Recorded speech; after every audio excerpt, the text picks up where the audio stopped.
एक मित्र ने लिखा है, कुछ दिन पहले मुनियो मिस्टिका मेडिटेशन में आपने 64 योगिनी का आवाहन कराया था।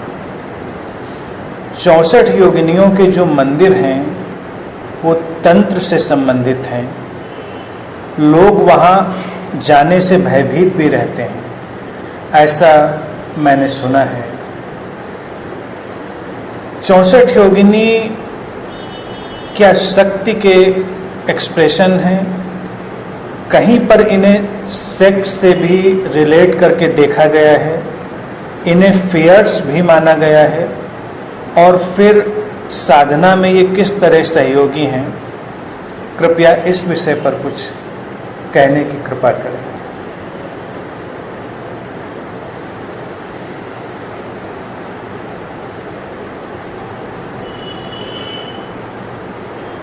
बहुत सारी चीज़ें अपने आप में बड़ी खूबसूरत और रहस्यमय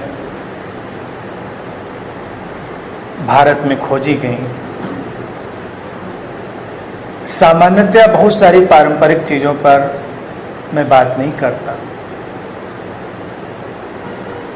लेकिन संयोगवश या अस्तित्व की किसी रहस्यमय योजना के चलते हुए जो चीज़ें मेरे इस प्रवाह में आ जाती हैं उनको मैं ले लेता हूँ।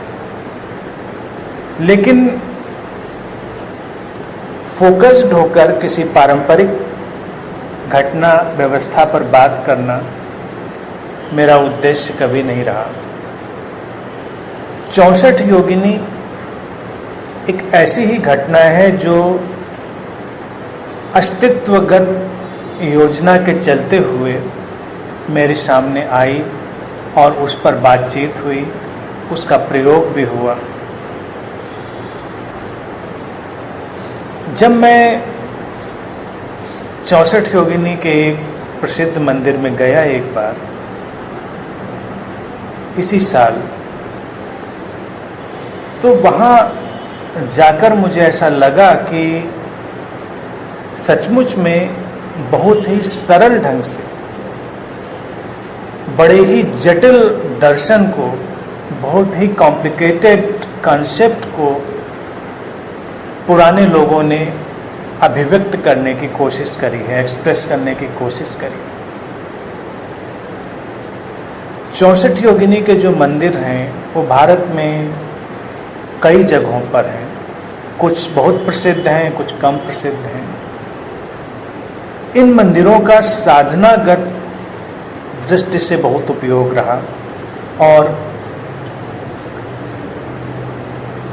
जैसा कि प्रश्न में पूछा है कि ये तंत्र से संबंधित हैं, तो तंत्र का जो रूप आजकल जनमानस पे है, तंत्र सचमुच में वो नहीं है।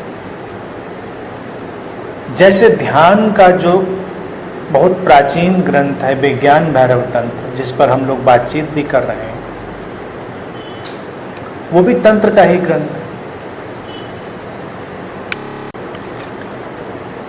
तंत्र का सीधा सा अर्थ है सिस्टम, व्यवस्था। तंत्र का हमारे उस फिल्मी बातों से कोई लेना देना नहीं है, जैसा कि आप लोग फिल्मों और टीवी में देखते हैं।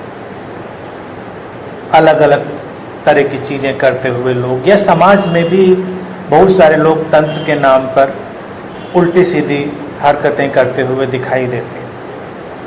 तंत्र शब्द ही अपने आप में सरल है। जैसे आप डेमोक्रेसी में हैं तो लोकतंत्र, तंत्र का मतलब हुआ सिस्टम। कोई भी व्यवस्था जब वो बड़े सुचारू ढंग से, व्यवस्थित ढंग से बताई जाए या लागू की जाए या उसका वर्णन किया जाए तो वो तंत्र हो जाती। तो इस दृष्टि से जिसे हम तंत्र विज्ञान कहते हैं भारत में, अध्यात्म में, वो आध्यात्मिक साधनाओं का बड़ा ही व्यवस्थित, सुलझा हुआ और विस्तार से बताया गया रूप है। वो एक सिस्टम है। और विज्ञान इसलिए है कि जब आप उस सिस्टम के माध्यम से जाएंगे तो आप उन परिणामों को अनुभव कर सकते हैं। कोई भी व्यवस्था अगर है तो उस व्यवस्था के जो मानक हैं, जो मानदंड हैं, उनके अनुरूप चलने से आप उस व्यवस्था के जो उद्देश्य हैं या उसके निहित लक्ष्य हैं उनको आप पा सकते हैं। तो 64 योगिनी का भी ऐसा ही कॉन्सेप्ट रहा तंत्र विज्ञान में। और जब मैंने देखा तो मुझे यही बात आकर्षित भी करी और सुंदर भी लगी। वहाँ जाकर मैंने देखा कि जो हमारे जीवन और जगत का क्रिएशन है उसको अभिव्यक्त करने का एक ढंग, और वो भी पदार्थ में, मंदिर में, एक मटेरियल रूप में। बहुत सारी चीज़ें ऐसी होती हैं जिनको शब्दों में कहा जाए, शब्दों में कहकर भी चीज़ें कई बार उलझ जाती हैं। शब्द सुलझाते भी हैं और उलझाते भी हैं। लेकिन कुछ ऐसे प्रतीक सरल ढंग से बनाए जाएं जो लोगों को कम उलझाएं। भारत ने इस पर बहुत प्रयोग किया। भारत इसीलिए एक विशुद्ध रूप से आध्यात्मिक देश रहा। यहाँ पर आंतरिक अनुभवों को बताने के लिए अनेक अनेक उपाय खोजे गए। इस 64 योगिनी के सेंटर में एक छोटा सा मंदिर होता है। आमतौर से इस शिव मंदिर के रूप में जाने जाते हैं। और इस छोटे से मंदिर के चारों तरफ गोल दायरे में एक स्ट्रक्चर होता है, बीच का स्पेस खुला होता है, और उस गोल दायरे पे, उस पेरिफेरी पे, उस परिधि पे देवी के 64 रूप, उनकी मूर्तियां लगी होती हैं। बीच में शिव और देवी। अब ये जो स्ट्रक्चर है ये हमारे मैनिफेस्टेशन का, क्रिएशन का एक सिंबॉलिक पार्ट है। अर्थात जब non dual force, unmanifested force, अव्यक्त अद्वैत सत्ता व्यक्त होना चाहती है, अभिव्यक्त होना चाहती है, एक्सप्रेस होना चाहती है, तो वो द्वैत में टूटती है, डुअलिटी में। और जब भी कोई नॉन डुअल फोर्स, अद्वैत शक्ति द्वैत में टूटती है तो उसका जो चरम अभिव्यक्ति का ढंग है, पीक एक्सप्रेशन है, वो है मैस्कुलिन और फेमिनिन एनर्जीज का, पुरुष ऊर्जा और स्त्री ऊर्जा का। भारतीय दर्शन में पुरुष ऊर्जा के चरम के रूप में वो एक प्रतीक गढ़ते हैं शिव, और स्त्री ऊर्जा के प्रतीक के रूप में वो कहते हैं देवी, शक्ति। तो सेंटर में वो शिव और शक्ति की प्रतिमा आती है, यानी कि द्वैत, अद्वैत अद्वैत में टूटा। फिर आगे जब सृजन की प्रक्रिया चलेगी तो जो फेमिनिन फोर्स है, या जिसे आदि शक्ति कहते हैं, वो 64 रूपों में टूट जाती है, 64 फॉर्म्स में। और मिस्टिक्स, रहस्यदर्शी इस बात को जानते रहे हैं कि ये 64, ये 64 अल्टीमेट।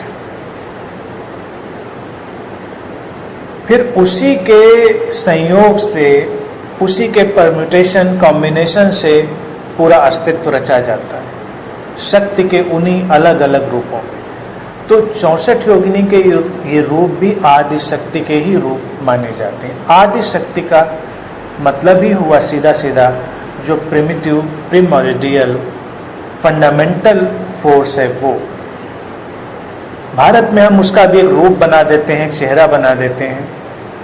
ये भी अपने आप में खूबसूरत बात है कि हम उसको रूप भी दे देते हैं जिससे लोग उसे रिलेट कर सकें। अगर उसको बिल्कुल ही ऊर्जागत रूप में रखा जाए, एनर्जी फॉर्म में रखा जाए तो एब्स्ट्रैक्ट हो जाएगा, अमूर्त हो जाएगा। अमूर्त चीज़ों को लोग ज़्यादातर समझ नहीं पाएंगे। अब इन 64 रूपों में जब आप उनके नाम देखेंगे, उनके चेहरे देखेंगे, तो अस्तित्व की सारी संभावनाएं आपको दिखाई देंगी। जिसको फियर्स कह रहे हैं वो भी है, कंपैशन भी है, लव भी है, पैशन भी है, सब कुछ है। वही तो जीवन है। जीवन कोई एक शक्ति पर तो निर्मित नहीं होता। यहाँ पर जितनी भी पॉसिबिलिटीज हो सकती हैं शक्ति की, वो सब जब आपस में टकराती हैं तो जीवन का निर्माण होता है और जीवन आगे चलता है। हमारा भी आज की जो व्यवस्था है उसमें भी देखें तो ऐसा ही दिखाई देगा। लोगों को कई बार लगता है कि पता नहीं क्या ठीक है और क्या ठीक नहीं, लोग इसी में लगे रहते हैं कि शायद ये सही है और ये गलत है। हम फसलें उगाते हैं, उनकी सार संभाल करते हैं, लेकिन आंधी आ जाती है, बाढ़ आ जाती है, बहुत कुछ तहस नहस होता है, बिखरता है, टूटता है। तो आम व्यक्ति कई बार ये सोच सकता है कि आंधी ना आए, बाढ़ ना आए तो शायद सब बहुत अच्छा हो जाए, लेकिन शायद अच्छा ना भी हो। प्रकृति में इन सब का भी अपना महत्व है। उन सब से ही जीवन परिपक्व होता है, आगे बढ़ता है। अब अगर जीवन में विपरीत शक्तियां ना हों तो हम कुछ भी अनुभव ना कर पाए। अगर हमें भूख ना लगे तो हम अपने शरीर और मन की जो तृप्ति है, जो भोजन करने से मिलती है, उसको भी शायद कभी अनुभव न कर पाए। अगर प्यास न लगे तो प्यास के बाद जो एक संतुष्टि मिलती है व्यक्ति को, वो भी किसी को पता नहीं चलेगी। और जब जितनी तेज प्यास लगी हो उसके बाद एक घूंट पानी भी उतना ही अच्छा लगता है। अब कोई कहे कि प्यास की इतनी पीड़ा क्यों होनी चाहिए, तो उसके समानांतर ही, उसके पैरेलल ही ये बात भी है कि फिर उससे उतनी ही गहरी संतुष्टि भी मिलती है। जीवन में इसलिए कुछ भी व्यर्थ नहीं। जीवन में सब अपनी जगह पर बिल्कुल ठीक। समाज में भी ऐसा ही है। अराजकता है तो व्यवस्था भी समझ में आती है। वो उस द्वैत के चक्र से घूमते हुए ही बात आगे बढ़ती है। और फिर इसको 64 योगिनी के मंदिर को उन्होंने गोल दायरे में बनाया। वो भी इसी बात का सूचक है, इसी बात का सिंबॉलिक रिप्रेजेंटेशन है कि चक्र घूम रहा है जीवन का। भगवान बुद्ध ने भी अपने प्रतीक के रूप में चक्र को चुना, व्हील को। वो जगत संसार का प्रेजेंटेशन है कि वो गोल घूम रहा है। 64 योगिनी में भी उसको लिया कि ये चक्रीय गति है, लोग गोल गोल घूम रहे हैं, लेकिन वस्तुतः वो चक्रीय नहीं है, वो एक स्पाइरल मूवमेंट है, एक सर्पिल गति है। और उस स्पाइरल मूवमेंट, उस सर्पिल गति का एक हिस्सा चक्र की तरह है जिसको ले लिया गया है। जीवन भी ऐसे ही घूमता है। जीवन में भी आप देखें, हम गोल गोल ही घूम रहे हैं। हमारे विचार, हमारी भावनाएं, संभावनाएं, हमारी अभिव्यक्तियां सब गोल गोल घूमती हैं। हम कई बार ऐसा लगता है जहां से चलते हैं वहीं घूमकर फिर आ जाते हैं, लेकिन वस्तुतः हम वहीं नहीं आते। यहीं पर स्पाइरल मूवमेंट का कंसेप्ट है कि हम लगता तो है कि वहीं पर आए, लेकिन फिर उससे कहीं और आगे चले जाते हैं। ये समझ, ये अवेकनिंग है कि हम उस चक्रीय गति को देख कर भी आगे जाने की चीज को समझ लें। जो उस सजगता, उस अवेकनिंग को नहीं ला पाएगा वो तो गोल ही घूमेगा, कोल्हू के बैल की तरह। आंख पर पट्टी बंधी है और वो गोल घूम रहा है, उसको नहीं लगेगा कि हमारा विकास हो रहा है। लेकिन कोई भी हो, वो घूमेगा उस चक्रीय गति में ही, उस स्पाइरल मोमेंट में। इतना इंट्रिकेट रिप्रेजेंटेशन, इतना गूढ़ अभिव्यक्त करने का ढंग, ये हैरान करने वाला है। अपने वक्त में प्रसिद्ध चित्रकार विंसेंट वैन गॉग ने एक चित्र बनाया सूरज का, सितारों का। तो उसने सूरज और सितारे ये सब स्पाइरल उसमें डिपिक्ट किए, उनको स्पाइरल पेंट किया, जबकि कोई भी सितारे को देखता है तो वो स्पाइरल तो नहीं दिखता नेकेड आई से, वो तो एक गोल टिमटिमाता हुआ बिंदु सा दिखता है। तो ज़्यादातर चित्रों में लोग वैसा ही बनाएंगे, एक टिमटिमाता बिंदु।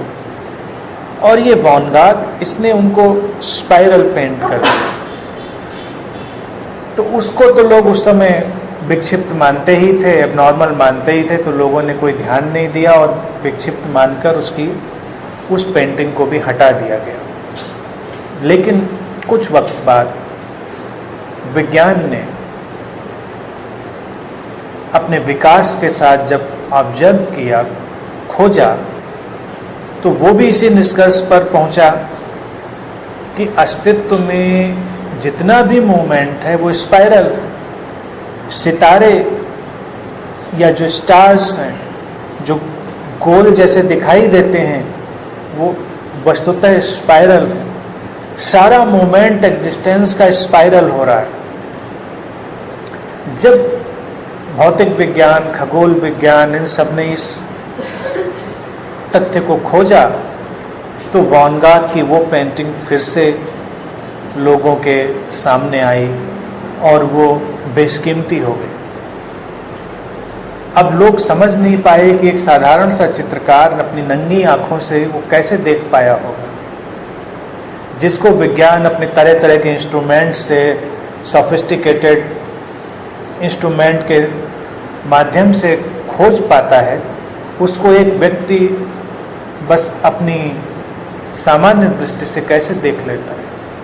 यहीं पर मनुष्य का रहस्य भी है कि मनुष्य की सामान्य दृष्टि में अंतर्दृष्टि भी छिपी है और वो कई बार उन गूढ़ चीज़ों को भी देख पाता है जिसे सामान्य दृष्टि नहीं देख पाती। ये खोज बहुत बड़ी खोजों में से है कि जीवन की गति स्पाइरल, एनर्जी की गति स्पाइरल,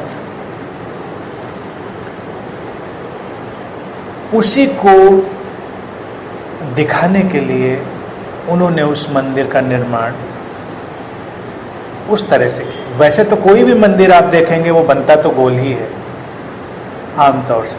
तो भारत में इस अंतर्दृष्टि की कमी नहीं थी कि वो है तो वो गोल मोमेंट ही, लेकिन यहाँ पर तो उसको बिल्कुल 64 योगिनी में उन्होंने पेरिफेरी पर एक मूवमेंट की तरह ही दिखाया है। और उन मूवमेंट में उन प्रतिमाओं का वर्णन भी उन्होंने किया, देवी के 64 रूपों को उन्होंने डिपिक्ट भी किया।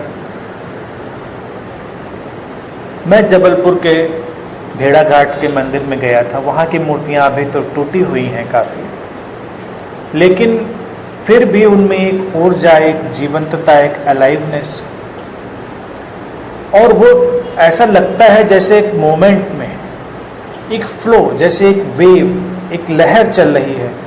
अगर आप बहुत सेंसिटिव निगाह से उन मूर्तियों पर निगाह डालें और अपनी दृष्टि को उस दायरे में घूमने दें तो वो सारे आकार आपको ऐसा लगेगा जैसे एक लहर की तरह, एक वेव की तरह घूमते हुए, एक दूसरे में घुलते मिलते हुए यात्रा कर रहे हैं, गति कर रहे हैं। जिन लोगों ने भी ऐसी परिकल्पना करी होगी, सचमुच में वो अपने आंतरिक रहस्यों में बहुत गहरे उतरे होंगे। हमारे अंदर की जितनी भी शक्तियां हैं वो ऐसे ही वेव की तरह, लहर की तरह घूमती हुई आगे बढ़ रही हैं, एक दूसरे में गुथी हुई।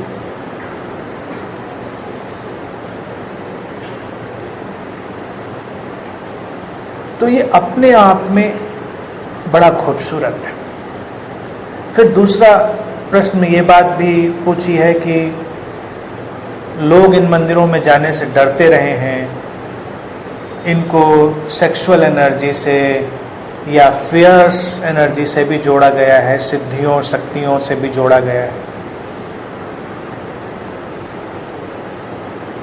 अब लोग तो हर चीज से डरते हैं, लोगों का काम ही डरना है। जैसे लोगों का काम कुछ भी कहना है, उसी तरह से उनका काम किसी भी बात से डरना है। वो जीने से भी डरते हैं। खोज कर देखो कितने लोग हैं जो जीने से नहीं डरते, जीने से डरते हैं। ये मंदिर जीवन ऊर्जा का इतना जीवंत रूप एक वक्त में रहे कि लोग घबराने लगे इनको देखकर। उनको लगा कि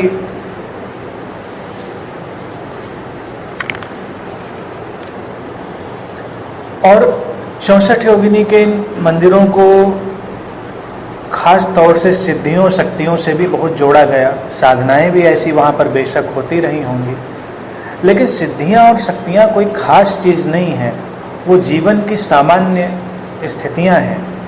हमने उनको महिमा मंडित किया हुआ है। आप देखें कि हर व्यक्ति तो उन्हीं में जी रहा है, हर व्यक्ति के पास वही चीज़ें हैं, लेकिन वो उनको जानता नहीं। कोई भी सिद्धि या शक्ति क्या है? तुम्हारे शरीर और मन का संतुलन, तुम्हारे विचारों का एक खास तरह का आयोजन, उनकी व्यवस्था, उनका उपयोग, तुम्हारी भावनाओं का खास ढंग से चैनलाइज हो जाना, तुम्हारे शरीर मन और अंदर की जो परतें हैं उनका एक खास रिद्म में आ जाना। और साधना में हम उन्हीं को रिद्म में ला रहे हैं। तो जो लोग इन प्रयोगों को कर रहे थे उनके लिए बहुत सामान्य बातें थी। व्यक्ति जो असामान्य जीवन जी रहा होता है वो सामान्य बातों से भी डरने लगता है। जैसे अभी तुम असामान्य जगत में सामान्य हो जाओ, दुखी लोगों के बीच प्रसन्न हो जाओ, तो लोग तुमसे डरने लगे, घबराने लगे। तुमसे डरने के लिए ज़्यादा कुछ नहीं चाहिए, प्रयोग करके देखो। तुम शांत हो जाओ, बस सिंपली बी पीसफुल, कुछ मत करो, बस हर स्थिति में तुम एक खास किस्म की शांति से भरे रहो। तुम देखोगे लोग तुमसे डरने लग गए। बात तो डरने की नहीं है, तुम तो बस शांत हो। लेकिन लोगों को शांति समझ में नहीं आती। तुम भी थोड़ा उपद्रव करते रहो, थोड़ा अशांति फैलाते रहो, लड़ते झगड़ते रहो, तो फिट रहते हो। तो मैं समझता हूँ कि ये लोग जो वहाँ प्रयोग कर रहे होंगे, उन्होंने इतनी शांति और प्रसन्नता पैदा करी होगी कि लोगों को लगता होगा कुछ असामान्य हो रहा है, वहाँ पर अनयूजुअल हो रहा है और वहाँ हमें नहीं जाना चाहिए। तो इन कारणों से एक भय पैदा हुआ। और फिर वो जो 64 योगिनियाँ हैं उनमें पारंपरिक रूप से 10 महाविद्याएं, तंत्र की जो सबसे प्रमुख विद्याएं हैं, सिद्धियों के जितने रूप हैं, वो सब वर्णित हैं। लेकिन मैं देखता हूँ उनमें भी कोई विशेषता नहीं है, वो तो सभी के पास है। जैसे जो प्रसिद्ध तंत्र के प्रयोग हैं उनमें मारण के प्रयोग, यानी कि तुम अपनी सिद्धि से किसी को मार सकते हो, समाप्त कर सकते हो। वशीकरण, उच्चाटन, स्तंभन, बहुत सारे जो नाम हैं उनके मतलब यही है कि तुम किसी को वश में कर देते हो, तुम किसी को स्तंभित यानी कि बिल्कुल उसको ठहर जाने के लिए भी वश कर देते हो। लेकिन ये तो हर कोई कर रहा है, ये कोई विशेष व्यक्ति नहीं करता है जिसने कोई विशेष शक्तियां अर्जित कर ली हैं। तुम अपने को मारने के सारे प्रयोग कर रहे हो, हर व्यक्ति मारण विद्याएं जानता है। तुम दूसरों को मारने के सारे आयोजन कर रहे हो। तुम्हारे विचार जब विकृत हो जाते हैं, अव्यवस्थित हो जाते हैं, तुमको मारने का काम करने लगते हैं। आज मनोविज्ञान इस पर सहमत है कि तुम अपने विचारों की अव्यवस्था के कारण मारे जा रहे हो। तुमने अपनी तमाम तरह की बीमारियां, व्याधियां केवल अपने विचारों और भावनाओं की अव्यवस्था से पैदा कर ली। तो वही तो मारण है। किसी दूसरे के अंदर भी अगर तुम उनको कर दो तो वो मरने लग जाएगा। मरना कोई ऐसा नहीं है कि बस खटाक से मार दिया किसी को, और ऐसा तो कभी हुआ नहीं। सिद्धियों के ऐसे प्रयोग देखने को किसी को नहीं मिले होंगे कि बस किसी ने मंत्र फूका और कोई आदमी मर गया। संभावना उसकी भी हो सकती है, लेकिन ऐसा देखा नहीं गया। फिर वश, जिसको कहते हैं वशीकरण, गांवों से लेकर शहरों तक लोग इन बेवकूफ़ियों में लगे रहते हैं। कोई भी व्यक्ति कार्टून जैसी शक्ल बनाकर बैठ जाए, उनको बाबा कहते हैं। जो कार्टून होते हैं उनको भारत में बाबा कहते हैं। तो वो ये सारे प्रयोग करा रहा होता है, तो लगता है क्या कमाल के प्रयोग करा रहे हैं। तो कोई लौंग, इलायची घिस के पिला रहा है और पता नहीं क्या। मुझे तो ज़्यादा ज्ञान नहीं इन बातों का, जितना सुना है तरह तरह के लोग। गांव में तो महिलाएं इसी में लगी रहती हैं, कोई अपने पति को वश में कर रहा है, कोई अपने बेटे को वश में कर रहा है, कोई लौंग घिस के पिला रहा है, कोई गले में ताबीज़ पहने। अभी लोगों को सर्वे करा के देखो, हाथों से लेके गले से लेके उंगलियों से लेके वो कुछ न कुछ लटकाए जरूर होंगे। किसी खान में कुछ धागा कपड़ा बना होगा, किसी गले में कुछ लटका होगा, किसी के उंगलियों में कुछ पहना होगा। तरह तरह का जो स्ट्रक्चर है, जो अंधविश्वास से प्रेरित है, वो सब घूम रहे होंगे लेकर उसको। इसके पीछे तंत्र का अज्ञान कि इससे हमारा ये काम बन जाएगा, इससे हमारा वो काम बन जाएगा। लेकिन काम ऐसे तो नहीं बनते हैं। जो भी चीज़ें हैं वो तो तुम्हारी ही व्यवस्था और तुम्हारी अपनी विचारों की शक्ति से बनते हैं। अब जैसे मारण के बाद वशीकरण की बात करें तो वशीकरण एक व्यवस्था है। तुम्हारे अंदर एक मैस्मरिज्म हो सकता है, तुम अपने इलेक्ट्रोमैग्नेटिक फील्ड को इतना स्ट्रांग बना सकते हो कि लोग तुम्हारे प्रति आकर्षित हो जाए, या तुम किसी जगह की इलेक्ट्रोमैग्नेटिक फील्ड ऐसी क्रिएट कर सकते हो, या वहाँ की ऊर्जा की लोग वहाँ खींच कर चले आए। हमने कृष्ण नाम दिया भगवान कृष्ण को। कृष्ण का अर्थ ही होता है जो कृष्ट करता है, खींचता है, आकर्षित करता है। तो कृष्ण नाम का अर्थ ही है खींचने वाला, इसीलिए उनका एक नाम हमने मोहन भी दिया, जो मोह लेता है। अब वैसे तो जादूगर नहीं है, वो तांत्रिक भी नहीं है, वो सिद्धियां कितनी भी हम कहें कि उनके पास है, वो उनका कोई वर्णन या प्रदर्शन नहीं करते। मोहन है वो, क्योंकि उनके अंदर ऊर्जा की वो लयबद्धता आ गई है कि आप अगर ऐसे व्यक्ति के सामने होंगे तो मोहित होंगे ही। जानबूझकर वो नहीं कर रहे हैं। प्रकृति में भी तुम देखो कि जहां पर एक लय होती है, रॉ नेचर की रॉ ब्यूटी होती है, तुम वहां पर मोहित हो जाते हो। कोई नदी हो, समंदर हो, पहाड़ हो, या आसमान में तैरते बादल ही क्यों न हो, तुम उनको देखते हो एक बारगी, और वो इतने लयबद्ध हैं, इतने रिदमिक हैं, इतने रॉ हैं अपनी ऊर्जा में कि तुम मोहित हो जाते हो। वही वशीकरण है, वो ऊर्जा पैदा हो जाती है। इसी तरह से जितनी भी चीज़ें हैं, अगर तुम उनको देखोगे, उनको मनोवैज्ञानिक और वैज्ञानिक कसौटियों पर उतारा जा सकता है। तो सिद्धियां शक्तियां ऐसे कोई खास चीज़ नहीं होती। हर व्यक्ति उन्हीं में जी रहा है, उनको जान रहा है। लोगों ने उनको मिस्टिफाई करके कुछ ऐसा बना दिया कि लोग वो बड़ी विशेष चीज़ें हैं। कुछ भी विशेष नहीं है, हर कोई जानता है उनको, कम या ज़्यादा हर कोई उनका उपयोग करता है। फिर उनको सेक्सुअल एनर्जी से भी जोड़ा गया, ऐसे टेम्पल्स को, लोग उनसे भी डरे। अक्सर 64 योगिनियाँ उनको डिपिक्ट करेंगे तो उनको बिना वस्त्रों के ही दिखाया जाएगा। देवी के भी जितनी प्राचीन प्रतिमाएं मिलेंगी उनमें वस्त्र नहीं होंगे। वस्त्र हमारे आधुनिक वक्त की ईजाद है। दिखाने वाले बस इतना दिखा रहे हैं कि वो रॉ नेचर है, उससे डरने की कोई बात नहीं है। लेकिन जो दमित व्यक्ति है वो उस रॉ नेचर से भी डरता है। जो विशुद्ध प्रकृति है उसके सामने जाने से भी डरता है। अब रहा सवाल सेक्सुअल एनर्जी का, तो उसको भी अगर देखें तो वो भी हैरान करने वाली बात है। जो व्यक्ति जीवन से डरता है, जीने से डरता है, वो सेक्सुअल एनर्जी से भी डरता है, घबराता है।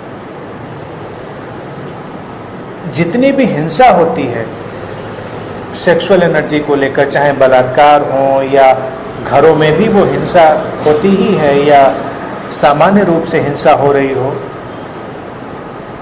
तो वो उस ऊर्जा को भी सामान्य रूप से स्वीकार न कर पाने से या समझ न पाने के कारण पैदा होती है। व्यक्ति के अंदर fundamental primitive energy sexual energy ही है, वही जीवन। इसीलिए अगर पहला भय व्यक्ति के अंदर पैदा होता है तो वो जीवन का भय पैदा होता है, और उसके बाद सेक्सुअल एनर्जी के प्रति। 64 योगिनी के मंदिर इन कारणों से भी लोगों को आतंकित कर सकते हैं, क्योंकि वहाँ जाने वाले लोग जो साधक रहे होंगे, हो सकता है वो बहुत सहज और प्राकृतिक रहे हों और वो किसी प्रकार के दमन से मुक्त रहे हों।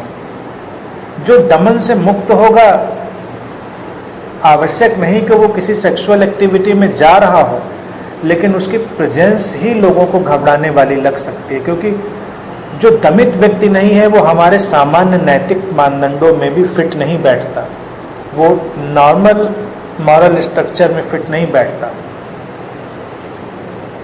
ऐसे बहुत सारे कारण हो सकते हैं जहाँ तक मैं समझता हूँ, लेकिन सारा प्रयोग अपने आप में बड़ा ही खूबसूरत रहा और उसके लिए जो पुराने लोग हैं उनके लिए हमें ग्रेटिट्यूड अनुभव करना चाहिए कि ऐसे गूढ़ बातों को वो इतने सरल ढंग से अभिव्यक्त कर पाए।